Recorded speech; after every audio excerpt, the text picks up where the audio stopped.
We're live. We're live? We're Fire live. Dad, baby. You're cleaning your glasses. Well, you didn't say. You always tell me you're going to punch me when we're ready to go. Oh,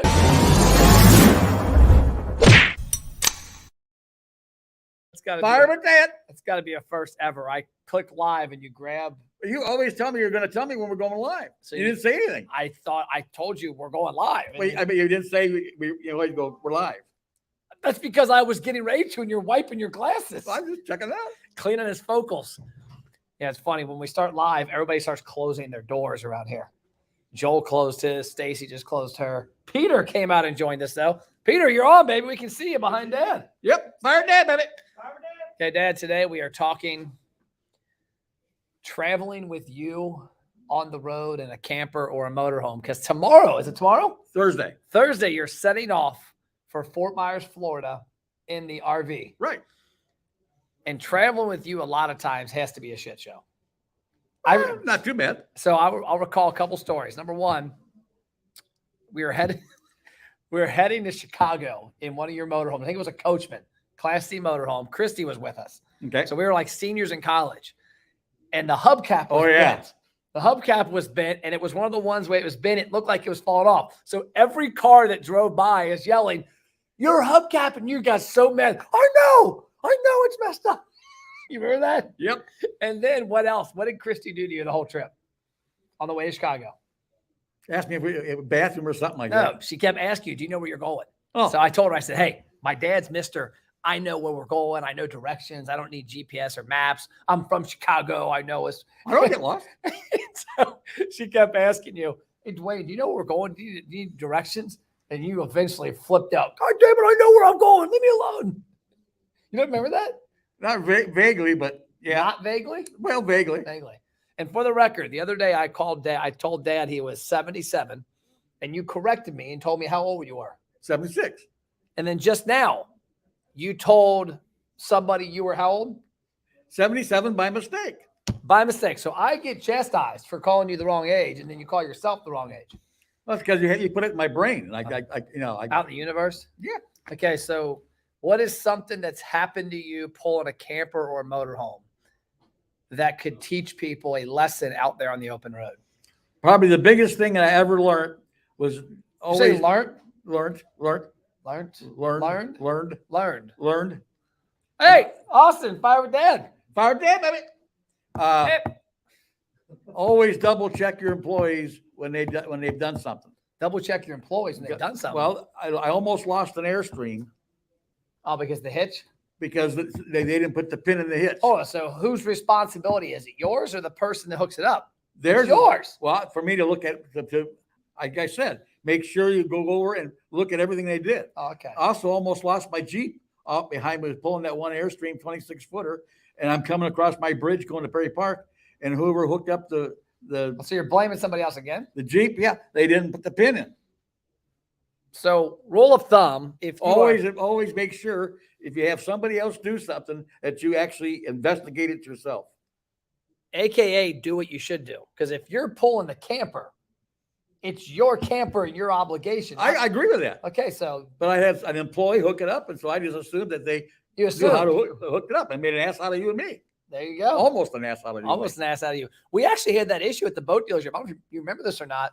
We had 3 different instances where somebody went to pull something, and the first time Lee Winkler, he was pulling an ATV on a trailer.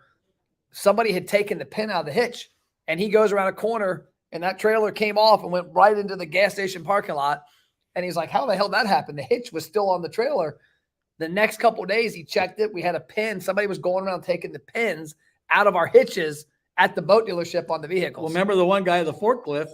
We had a rule that he had to hook the chains up, and the guy's taking the Airstream down the ramp, okay, and they didn't have it hooked up, and it came on, and no one had checked the ball. You're a terrible storyteller. Okay. We had a forklift that we would move campers and boats with, and the camper that we were moving, we had a rule you had to wrap the safety chain around it. Well, he didn't wrap the safety chain. And so when he went to go over the driveway, it went down to a hill, went down to the basement of the Ellesmere Marine location.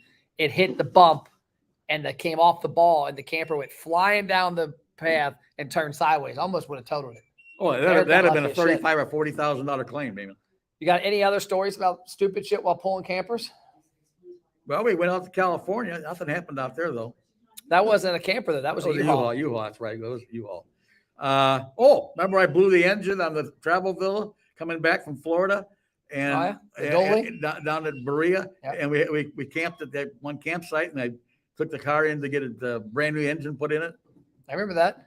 I'll give you my most interesting story. It wasn't pulling a camper, it was pulling a boat. I don't know if I ever told you about this. Remember Ron Solinsky? They had the Triton saltwater boat up on Lake Erie he bought from us. Oh, yeah. Lived in Dayton. So, Ron, if you're watching, don't have a heart attack. I doubt he is, but who knows? So he had bought this brand new saltwater boat, center console, giant canopy over top of it, and headed up on Lake Erie. Well, me, and I can't recall who went, maybe Eric, we took it up and we were meeting him in Dayton. And then we were driving to his spot on Lake Erie to sea trial it. Somehow I forgot I was pulling a boat with a giant canopy. I go to pull into McDonald's. And so I'm watching the tire on the curb. And I'm coming around the curb. I'm making sure I don't hit the tire. Why my dumbass wouldn't just walk into McDonald's, I don't know. And I hear this ding, ding. I look at Eric. I'm like, what is that noise? I go, oh, shit, the top. I look up. the silver pole, the rod that goes up to the roof is hitting the little below 6'6" thing. It's above it. It's hitting it. So I back up. I'm like, holy shit, I forgot this thing was back there with that cover. I park. Ironically, so here's the McDonald's. Here's us almost destroying it. There's a semi parked here. After I park, the semi moves. Ron is parked on the other side of the semi waiting for us. He would have saw the whole thing had that semi not been there. Yeah, that was a dumbass moment. Remember the time you and Matt went down? Matt Weisty took the Airstream to Georgia or someplace, and coming down the hill from. We almost died. Yeah, almost died. So that was me and Matt Weisty. We were delivering an Airstream camper to Valdosta, Georgia, and we were coming down. I screamed like a little girl. We're coming down the hill into like Tennessee, out of the mountains. Jellicoe, and the Airstream got wiggly, man. It was just all over the place. I was going, ah! Matt was driving. And God. And I didn't know this, but when you start jackknifing like that, speed up.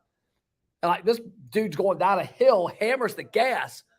And thank goodness the semi saw it, and the semi's like got a wall going and blocked the traffic, and we got it back under control. But I was a shit show after that. Oh, remember the time we were down in Paducah, and the guy's fifth wheel, he was driving a fifth wheel, and he fell asleep. He went into the median for almost a mile. Oh. Okay.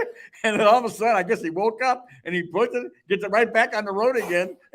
I'm going, I can't believe this guy didn't total this. Now, I will say that was what caused us to buy a fifth wheel.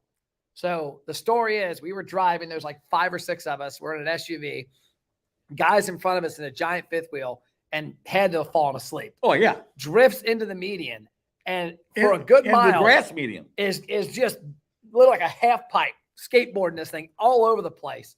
Eventually pops up onto the expressway, bat out of hell, gone. And we all looked at each other like, how did that not flip? Yeah, how did this guy survive this? And that was when we bought the fifth wheel tackle trailer because we said, shit, if that guy didn't die, we need a fifth wheel. Because if I was a camper, you'd have flipped and we all would have been. If it had been a camper, it'd have been history. It'd been history. Okay, so here's what we learned today. Always check your shit because it's your shit. And avoid traveling with me and him when there's boats and campers because it could just lead to bad things. Well, I tell you, we've been to Fort Myers now 3 times and Myrtle Beach about 10 times. Never any problem. Oh, remember the time we went to Myrtle Beach with Did you just assault me? Did you see that? Well, guess who we met the other night? Kevin Sauter. We saw him at down at El Nepal's. Their beach was playing Carroll County. Okay, and he was at El Nepal. Comes at high. But remember the time we were when the pickup truck was that truck camper and we were pulling the Jeep behind it, and I hit that guy from behind. Yep. In Myrtle Beach. I remember that. You hit a guy. That's all we got. We're out. So when you get back, what, 2 or 3 weeks, 4 weeks? November the 13th. Okay. So about 3.5 weeks. 3.5 weeks. We're going to find out the shit show that was the trip there and back. Deal? Cha-ching. Safe travels.